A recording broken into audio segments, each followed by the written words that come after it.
When to transplant seedlings? It can be judged from two aspects. Be able to see good root develop prior to transferring the seedlings. You should transplant the seedlings with roots like this.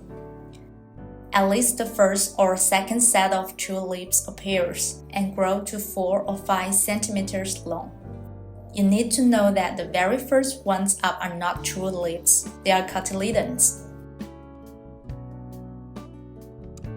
After transplant has done, don't forget to turn on the light.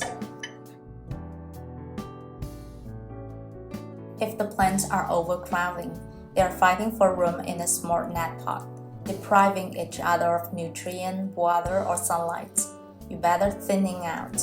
It's the simple way to reduce the number of plants in a net pot, so that each plant will have enough resources it needs to grow healthily. What to do with the extra plants that were just ripped out? If the plant is small and weak, just throw them away. If the plant is strong and healthy, move them into another net pot to regrow. Spray the sponge cube and squeeze to absorb, make them moist. And get the seedling through the little hole in the middle of the cube.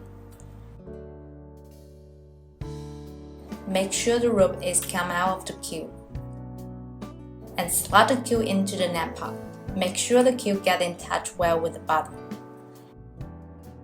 And plant them into the cell of the planting cover.